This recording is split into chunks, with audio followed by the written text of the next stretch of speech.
Hello everybody, it is me, MollyJoe15, here to bring you a Let's Play of Empire Total War. What can I say? I love the Total War series, big fan.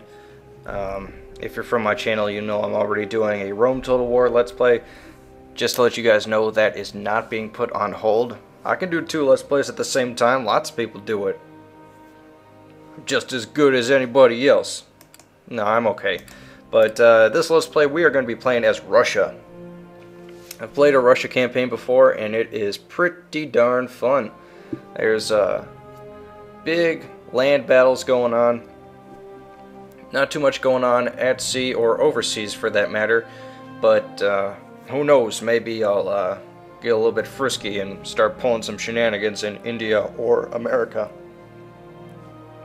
But generally speaking, 2 main enemies during the game are going to be Sweden and the Ottoman Empire, and that's what I plan on loosely sticking to. Who knows? You got 50 years to do whatever you want. Each turn is half a year, 100 turns. You never know what could happen. So I'll be playing at hard difficulty. Campaign difficulties, I usually don't like to put them too hard. I did beat this game on very hard, not to toot my own horn. But when you play on the harder campaign difficulties, it just gives the enemy factions weird advantages, like they get to spawn huge amounts of armies that realistically they could not have recruited them so quickly. But yeah, I'll be playing on hard, so hopefully I'll get a few challenges, throw a couple curveballs. It should be exciting, huh? I mean, if it wasn't exciting, why would you keep watching the video? Not that you can tell the future, but I'm gonna say it'll probably be exciting. I'm not gonna guarantee it. I mean, I might guarantee it, but whatever. Also, loading screens are pretty long in this game, so you can expect most of them to be edited out unless I'm actually saying something important. But yeah, I'll probably just cut most of the loading screens out. Unless, of course, you like to listen to classical music and waves crashing and maybe cannonballs flying, gunshots rippling through the air. One guy's like, "Ah!" off in the distance. Yeah. Or maybe it could just be a Let's Play of loading screens only.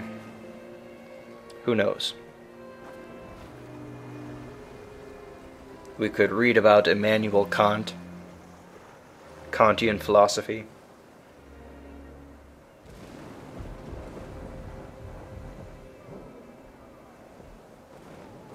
Yep. Man, I cannot come up with stupid stuff to say during these loading screens. I'm definitely going to be editing them out quite a bit. So, here we are, fully loaded. Take it away, lady. In the Baltic and Black Seas, through the conquest of Ingria and the Crimean Khanate, respectively.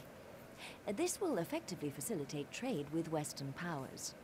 But in doing so, you may fall foul of the increasingly expansionist Swedes, to say nothing of your old enemy, the Ottoman Empire. As Europe moves forward into a period of enlightenment, you would do well to modernize the social and economic structure within Russia, improve trade routes with the West, and foster good relations with Britain, France, Austria, and Prussia, updating your armed forces in line with their latest military doctrines. In terms of expansion, the lands of Poland, Lithuania, directly to the west, could easily become part of a greater Russian empire, as could the regions of Scandinavia, should Sweden force a war and be defeated. Oh ho ho ho. Well, now, here is the situation we got going on. Here is the motherland, Russia. And it's looking pretty good. One thing about Russia and the lands that it holds is that for the square miles of land I hold, I actually have relatively very few actual settlements, provinces. I have a lot of land divided up into very big chunks. So some people might look at that and think it's a bad thing, like, oh man, you really don't have as many settlements, you don't have that much wealth. But I look at that as a very good thing. That means if I go to war with anyone, they are going to have one hell of a time marching through my land and actually destroying me. Just ask Napoleon Bonaparte. So, that's a history joke. So, what do I got? I only got about 6,000 rubles. What I'm going to do is upgrade as many money-making devices I can. These iron minefields are pretty good. Right now, this is making me nothing. In 2 turns, it'll be making me 700 gold per turn. Ideally, you want to upgrade anything that hasn't been built yet. Rather, just build anything that hasn't been built yet, and then worry about upgrading things down the road. Because upgrades only give you incremental monetary increase. The first initial building will get you significantly a lot more than the 0 which you were originally making.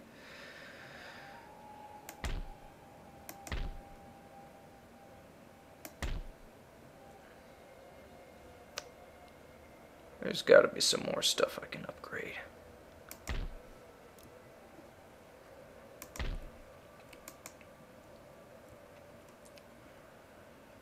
What to build, what to build.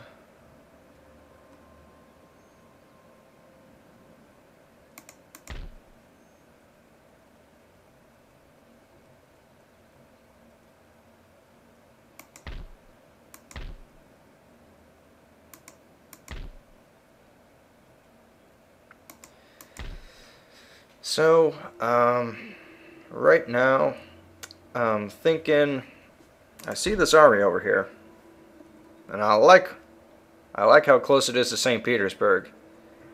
Just come on, Russia owns St. Petersburg in modern day. I think we should have it, but right now the Swedes have it. What's up with that? I think we should make the Swedes go all the way back to Sweden. And you know what? I think we should have Finland too. And I think we should have Estonia and Livonia. Whatever those places are. Sorry, I'm not very worldly. I'm not a geographer over here. I know where America is. Here's America. Look at that place. Look how cool it is. Oh yeah, look at that America. I live right over here. Yeah. This place called Chicago. I don't know. That's what Chicago is called, Native American. Yep. Okay, so we got ourselves a little bit of an army down here. We are already at war with the Crimean Khanate and the Ottoman Empire, which I'm fine with. Those lands are as good as mine.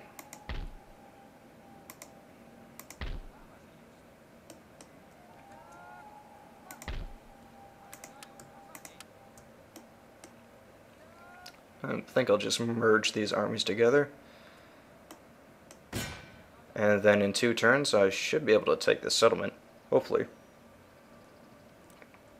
One cool thing about Russia is they have these troops for militia called. Alright, don't be too hard on me because I'm very bad at pronouncing things in Russian. Gorodskie Streltsky. Gorodskie Streltsky. Hey, comrade. Even though they weren't calling each other comrade back then. But still. Melee troops. You find them usually in the more eastern countries. Like you get like Janissaries from the Ottoman Empire, and then Indian troops. You could have like Hindu warriors, and then of course the Native Americans have their own melee troops. But for a European power, having melee troops is kind of a strange thing, which would give you an advantage pretty early on. A melee attack of 11, charge bonus of 12. These guys can butcher some guys pretty early on in the game, especially when the modern powers don't even have bayonets on their rifles. So these guys are really cool. I think they have what are these called? Berdishas? Giant pole axes? Come on, man. You gotta love Russia just for that. But, all gasming aside, these guys are pretty cool, and I intend to make good use of them. think I'll just send my rake down here.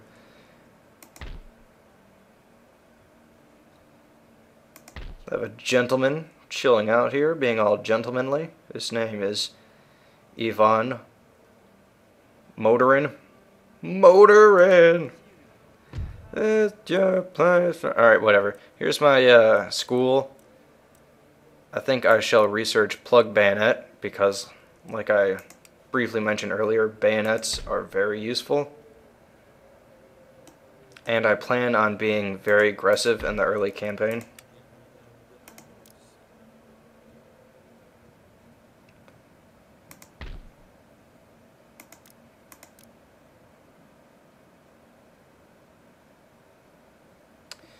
Okay, that should set me up right now. Now the question is, do I declare war on Sweden right now? And the answer to that question is yes. And now I'm already allied with Poland, Lithuania, and Denmark. And I'll ask them if they want help. They don't have to help because I'm attacking. But they will help because they're my good friends. And they have a lot of troops. Gonna wait this out, see what they do. They can only wait 3 turns or else they are forced into surrendering.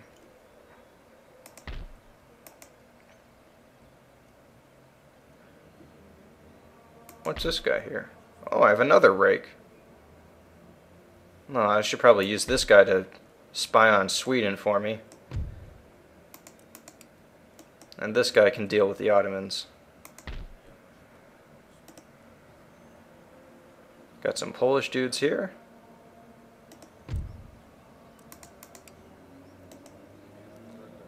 And some Ottomans down there. Okay. Pretty darn good. And I guess that about wraps it up for turn numero uno.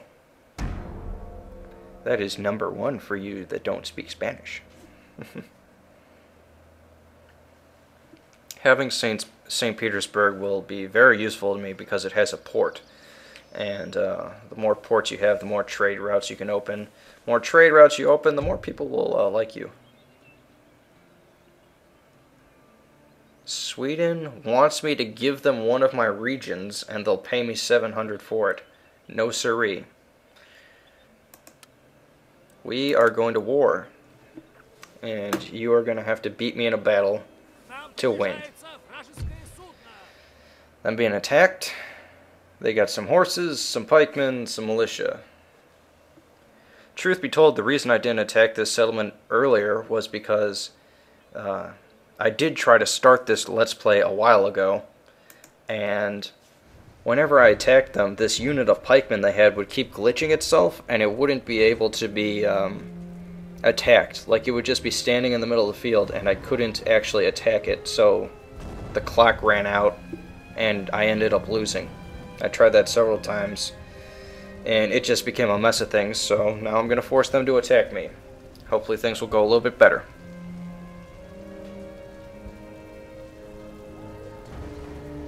George Washington, he's a pretty plain dude. I'll tell you that now. He knew when to be bold, and he knew when to just be soft-spoken. And I'm not surprised that those were his last words as well. He's a pretty cool guy. Okay, here we are on the rainy morning outside of St. Petersburg. Now, if I was a smart man, I would do just this. I wish I had a third group of infantry. Because here's what I'd do if I had 3 groups of infantry. I'd put one line here, like this. One group here, like this. And then I'd have another group in there. But I don't, so I'll just do this. Just lame it out.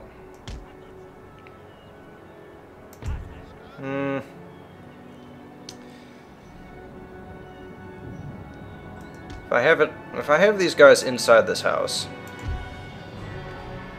then that means if I get attacked from behind, I can defend myself as well. So I think I'll do that.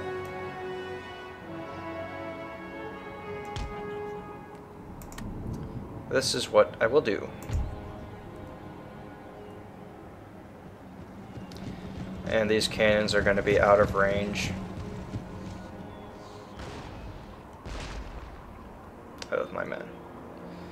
Which is good, because these early cannons, you can't move them from their position. Once you deploy them, that's where they will be the rest of the match. Later cannons, you can limber them up with horses and move them around wherever you see fit, yada yada, lots of fun. Not these demi cannons. God, I picked a terrible place to put these guys. You can't see anywhere. Oh, they are targeting the house. They can still hit the house somehow. Okay. That's probably better that my guys get outside. Yeah, their nice looking uniforms will get all wet, but I don't care.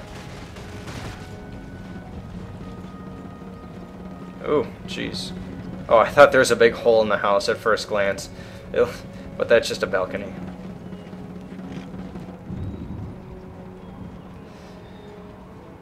My bad.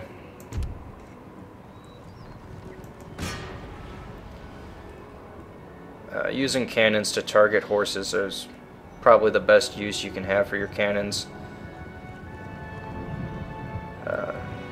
Line infantry usually don't form that deep of ranks, but here you usually see 4 or 5 ranks deep of horses. So that means if you hit the first horseman, the cannonball will usually continue through and take out a big line of them. Plus, horses are taller than people normally, so they should be easier to hit. These guys, how did that miss? Come on. Oh, come on, they were right there, bros. How do you miss a shot like that? You guys are bad cannon men. You're bad cannoneers. You guys are gonna get laughed at when we're looting St. Petersburg later tonight, I mean. Whatever. Now, these guys are just gonna stand here for whatever reason, which will give me plenty of time to casually reload my cannons and be jerks to them, and I will kill them with my cannons if these guys don't miss like a couple of schmucks. I mean, we're really close. Oh! Yeah, that killed 9 dudes. That one missed. That one missed. Doesn't matter. 1 cannonball, 9 kills. It's pretty much worth it, if you ask me.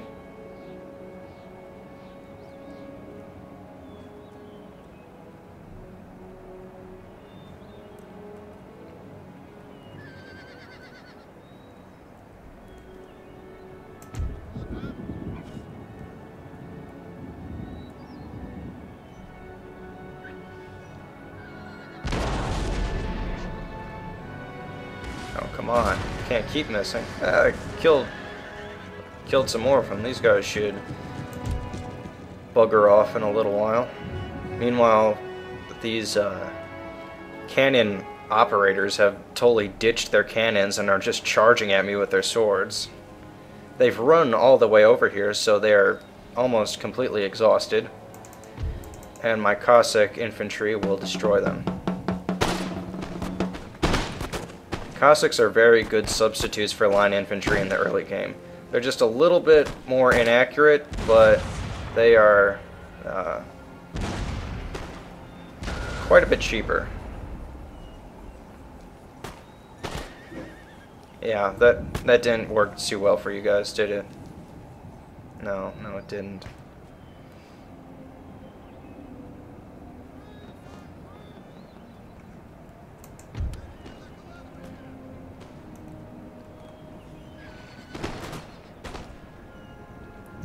So far things are going good. It seems as though the enemy has taken the tactic of attacking my guys piecemeal, which will work well for me.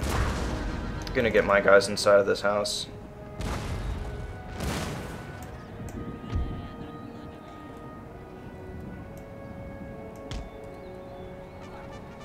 just in case they try to surround me. They do have more troops than me, so surrounding me is going to be a good bet.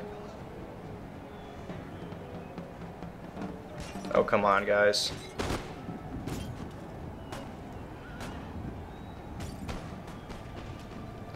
So, right here, they're attacking me with just, oh, there's line infantry over there, so that could be a problem. But if they decide to just get in a shootout with my guys over at this house, then I'm fine with that, because they're inside of a house. They're going to have a lot more protection.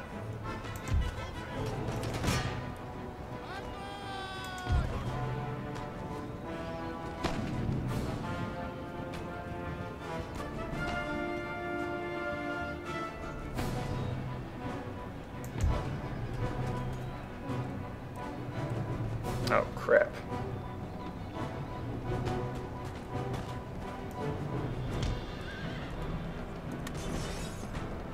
I wasn't paying attention. These pikemen are gonna start giving me the business.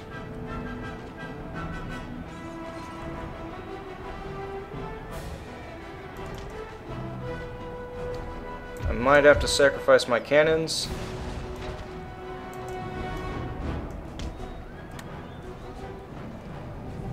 But I'm sure not going to sacrifice my Cossacks.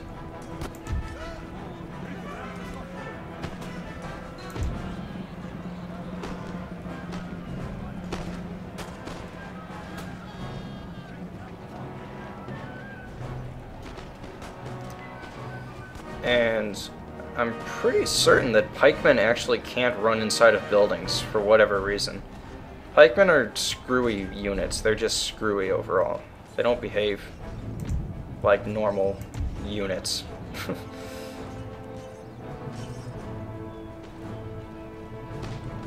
These militia can, of course, come inside, but I'll be defending the house, they'll be attacking the house. I'll win.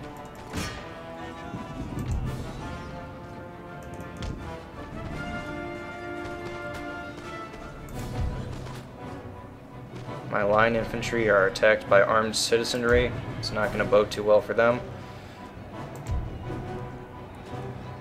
I'm feeling good with the way things are turning out. These militia are attacking. They're already tired from having run all the way over here, so that'll help my guys out in melee even more.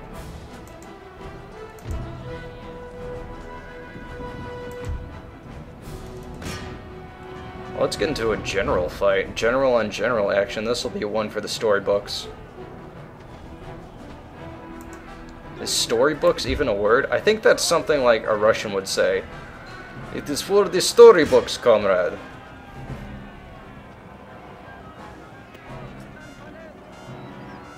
And their general flees in terror.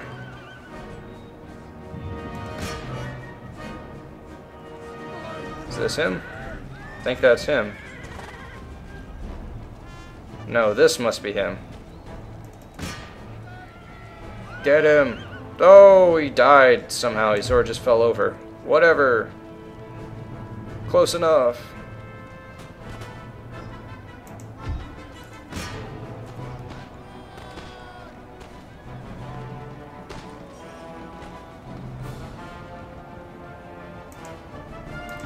Our Cossacks have defeated the enemy militia forces pretty well, and they've shot up the pikemen just as good. Ooh, I think we got this game. Yeah, we got this game in the bag. Great. I'm just gonna run down the survivors so that we don't have to fight over the city any further. Very good. Very minimal losses. Maybe my cannons will still stick around. If not, I could probably recruit more cannons at St. Petersburg anyways. But I do want to kill all these line infantrymen.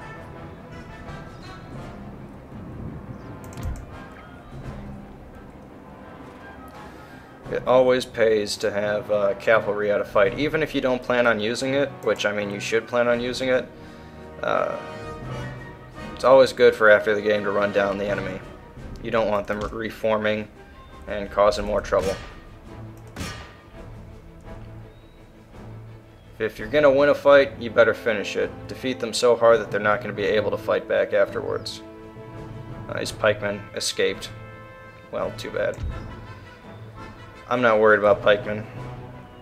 A smart guy wouldn't let pikemen charge into your rifles. And anyone wouldn't charge cavalry into pikemen, so...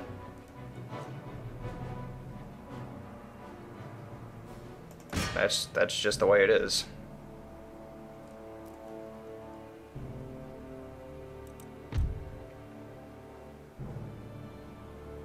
I might be able to get there in time. Maybe, maybe not. Nope. Alright, end of the battle. Close victory. Not terribly close. I think I did alright.